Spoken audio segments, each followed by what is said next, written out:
So part 15 की starting में हमें दिखाया गया कि डोहा रीता को सब समझा रहा था कि अगर हमें इस कर्ज को ब्रेक करना है जो कि तुम्हारे और मेरे स्टेप फादर के बीच है, तो इसके लिए तुमको तब तक मेरे स्टेप फादर से छुपकर रहना होगा जब तक कि तुम 30 साल की नहीं हो जाती। यानी कि तुम्हारे बर्थडे वाले दिन 12 बजते ही मिस्टर स्योक हमेशा के लिए इस दुनिया से गायब हो जाएंगे एंड कर्स एंड हो जाएगा। तो ये सुन रीता मान जाती है, इसलिए बोली कि ठीक है, अब हम एकदम छुप कर रहेंगे जब तक कि आफ्टर 1 वीक में 30 साल की नहीं हो जाती। एंड वही मिस्टर को पुलिस के पास आए एंड बोले कि मुझे पता है कि हॉस्पिटल में किसने मिस्टर मिन्हो पर हमला किया था, पर मैं उस पर्सन का नाम आप लोगों को तभी बताऊंगा जब आप मुझे जेल में डालोगे। एक्चुअली मिस्टर को ऐसा इसलिए कर रहे हैं ताकि मिस्टर स्योक से बचकर रह सकें, क्योंकि उनके अकॉर्डिंग इस टाइम सिर्फ जेल ही सबसे सेफ प्लेस है। जिसके बाद अब नेक्स्ट सीन में हमें डोहा एंड रीता को साथ में दिखाया गया, जहां जब रीता कुछ रीड करते हुए हंस रही थी तो तब डोहा भी रीता के क्लोज आने लगा। यानी कि दोनों हंसी मजाक करने लग जाते हैं और फिर जब जैसे एक दूसरे को किस करने ही वाले थे, मगर तभी दायुन के यहाँ आ जाने की वजह से ये दोनों हैरान हुए। अब दिखाया जाता है कि ये चारों साथ में बैठे थे, तो तब दायुन डोहा से पूछने लगी कि तुम्हें जुन्हो के इस सीक्रेट प्लेस के बारे में कैसे पता चला। तो तब वो बताता है कि इस जगह को मैंने जुन्हो की मेमोरीज में देखा था। तो तब मैनेजर भी बोला कि हाँ, ये जगह सच में जुन्हो का सीक्रेट प्लेस है, जहाँ वो तब आया करता था जब जब किसी न किसी स्कैंडल में फंस जाता था। दायुन खुद से रिलेटेड कोई फनी बात कह देती है जिसको सुन सब हंसने लगे। तो तब मैनेजर ने भी उसका मजाक बनाया, लेकिन वो मैनेजर से गुस्सा हो गई, इसलिए उन्हें मारने के लिए उनके पीछे भागी। तो तब ये नज़ारा देख रीता एंड डोहा दोनों जोर जोर से हंसने लगे, मगर तभी अचानक डोहा रीता को घूरने लगा, ये सोचते हुए कि काश रीता को हमेशा ऐसे हंसते हुए देखने के लिए मैं उसके साथ होता। बट ऐसा होना पॉसिबल नहीं, क्योंकि जब जैसी मेरे स्टेप फादर का कर्स एंड होगा एंड वो इस दुनिया से गायब होंगे, तो तब उनके साथ साथ मैं भी इस दुनिया से हमेशा के लिए गायब हो जाऊंगा। इसलिए डोहा रात को इन सभी बातों को सोचते हुए फूट फूट के रोया, बिकॉज उसे रीता से दूर नहीं होना है, पर अब उसके पास और कोई दूसरा ऑप्शन नहीं बचा रीता की जान बचाने का। अब नेक्स्ट सीन में दिखाया जाता है कि ऐसे ही दिन बीतते गए और अब आज फाइनली वो दिन आ चुका है जब रात के 12 बजे ही रीता 30 साल की हो जाएगी। इसलिए मार्केट में आकर ये दोनों बर्थडे का सामान लेने लगे। साथ ही इन दोनों ने स्ट्रीट फूड भी इंजॉय किया, जो कि इन्हें काफ़ी ज़्यादा पसंद आता है। मगर तभी इन्हें एक बैड न्यूज़ पता चली कि ये सियोल ने जेल में सुसाइड करने की कोशिश की थी, पर अब वो खतरे के बाहर है। पर साथ ही इनको एक गुड न्यूज़ भी मिलती है कि अब मिस्टर मिन्हो ठीक हो रहे हैं, जो कि रीता के ब्रेसलेट को देख रहे थे। रीता डोहा से जिद करने लग जाती है कि मुझे ये रिंग्स दिलाओ, जो कि as a birthday gift Doha Rita को बाय करके दे देता है। तो तब ये दोनों उसे पहनकर फोटो भी क्लिक कराने लगे।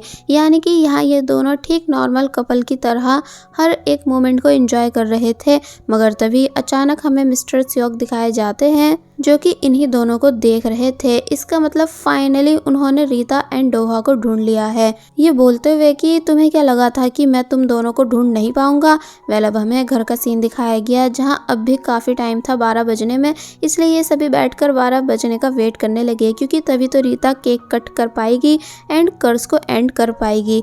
पर अचानक पूरे घर की लाइट चली गई और इन सभी को मिस्टर स्योक दिखे, जो कि पूरी तैयारी से आए हैं डोर तोड़ने के लिए। और फिर तभी उन्होंने ऐसा करना शुरू भी कर दिया। तो तब ये सभी काफ़ी ज़्यादा डर जाते हैं। डोहा रीता से बोला कि तुम मैनेजर एंड दायुन को अपने साथ लेकर यहाँ से चली जाओ, मैं अपने फादर को रोकता हूँ। तो पहले तो रीता मान नहीं रही थी, मगर जब फाइनली जाने के लिए रेडी हुई कि तभी इतने में मिस्टर स्योक भी घर के अंदर आ गए, जहां पहले उन्होंने काफ़ी बुरी तरह केक को ख़राब किया और फिर डोहा से फाइट करने लगे। डोहा भी हार नहीं मानता, यानी बराबरी का मुकाबला करता है। पर वही मैनेजर, जो कि पीछे के रास्ते से रीता एंड दायुन को अपने साथ लेकर जाने वाला था, कि तभी मिस्टर स्योक ने उस पर अटैक किया, जिस वजह से वो वहीं पर बेहोश हो जाता है। डोहा ने मौका देख हथियार मिस्टर स्योक के ऊपर मारा, पर इससे उन्हें कोई फ़र्क होता ही नहीं। इसलिए कहने लगे कि मेरे पास इतना टाइम नहीं है जो मैं तुम पर वेस्ट करूं।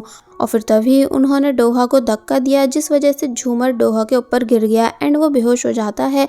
अब हम देखते हैं कि रीता और दायुन मैनेजर को उठाकर बाहर ले तो आई थी, पर यहाँ इन्होंने एक मिस्टेक कर दी थी कि ये कार कीज़ घर के अंदर ही भूल आई थी। इसलिए रीता कीज़ लेने चली जाती है। बट रीता के जाते ही दायुन को एहसास हुआ जैसे कोई उन्हीं की तरफ आ रहा हो, इसलिए वो मैनेजर को उठाकर अपने साथ लेकर जाने लगी। बट जब वो फील करती है कि अब वो पर्सन उसके और ज्यादा क्लोज आ चुका है, तो तब उसने मैनेजर को खींचते हुए कार के पीछे छुपा दिया एंड खुद भी बहुत ही ज्यादा डरने लगी। पर अचानक उसे कोई दिखा, जिसको देख वो जब जैसी जोर से चिल्लाई तो उसकी ये चीख रीता एंड डोहा दोनों को सुनाई दी। बाय द वे ये पर्सन और कोई नहीं बल्कि मिस्टर मिन्हो थे, जिन्होंने समझाया कि तुम मुझसे डरो मत, और फिर मैनेजर को पीछे कार में बिठाकर दायुन से यहाँ से जाने के लिए बोलने लगे।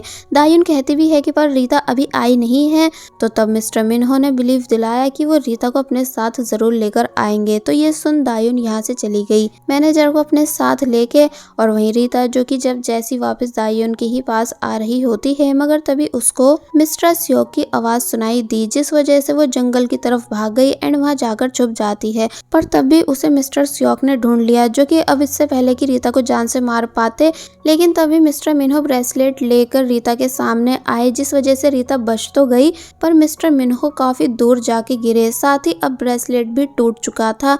मिस्टर स्योक खुश हुए कि फाइनली ब्रेसलेट टूट चुका है, इसलिए उन्होंने रीता को मारने के लिए उसे ऊपर उठा लिया। बट दोबारा से मिन्हो ने ऊपर अटैक किया एंड रीता से यहाँ से भागने के लिए बोलने लगा। तो तब रीता भाग जाती है, तो तब मिस्टर स्योक मिन्हो को काफी दूर धक्का दे देते हैं, जिसके बाद अब हम देखते हैं कि मिस्टर स्योक रीता को फिर से ढूंढकर किसी हथियार से उस पर हमला करने ही वाले थे, लेकिन तभी डोहा बीच में आ गया, जिस वजह से वो हथियार डोहा को लग गया।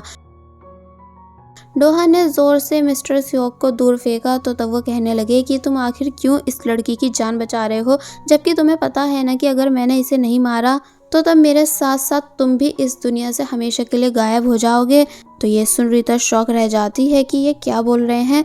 तो तब डोहा रीता से कहने लगा कि मैंने पूरे 1500 साल तुम्हारी हिफाजत की है, क्योंकि मैं इस दुनिया में तुम्हें प्रोटेक्ट करने के लिए ही था, लेकिन अब मुझे फाइनल डिसीजन लेना होगा, इसलिए मुझे उम्मीद है कि तुम मेरा साथ दोगी। तो ये सुन रीता डोहा को पकड़ रोने लगी कि नहीं, तुम ऐसा नहीं कर सकते हो, जबकि तुमने तो कहा था ना कि तुम मुझे छोड़कर कहीं भी नहीं जाओगे।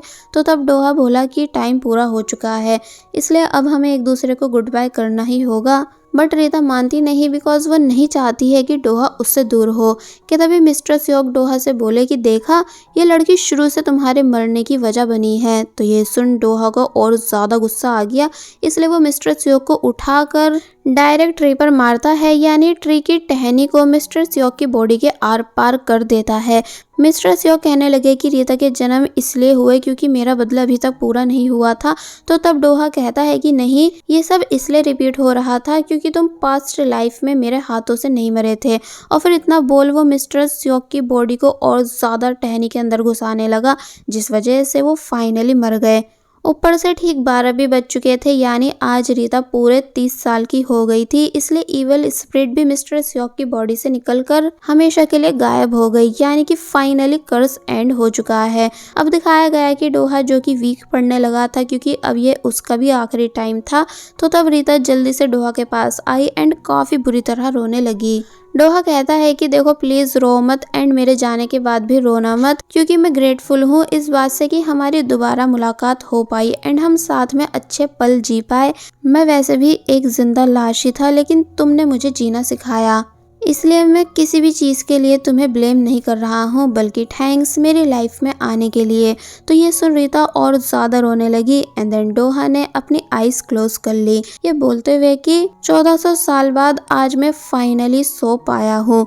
कि तभी हम डोहा की आत्मा को जुन्हो की बॉडी में से जाते हुए देखते हैं। तो तब ये सब देखना रीता के लिए और ज़्यादा मुश्किल होने लगा, यानी कि डोहा हमेशा के लिए रीता को छोड़कर जा रहा है एंड बेचारी रीता कुछ भी नहीं कर पाई, बल्कि बस उन सभी मोमेंट्स को याद करने लगी जो इन दोनों के बीच रह चुके हैं, यानी ये कैसे कैसे मिले एंड हमेशा कैसे कैसे डोहा ने रीता को प्रोटेक्ट किया। मगर इतना सब करने के बाद भी लास्ट में ये दोनों फिर से अलग हो ही गए, इसलिए इस वजह से रीता प्रेजेंट में बस रोती ही रह गई। और बस फिर इसी सीन के साथ पार्ट 15 यहीं पर एंड हो जाता है।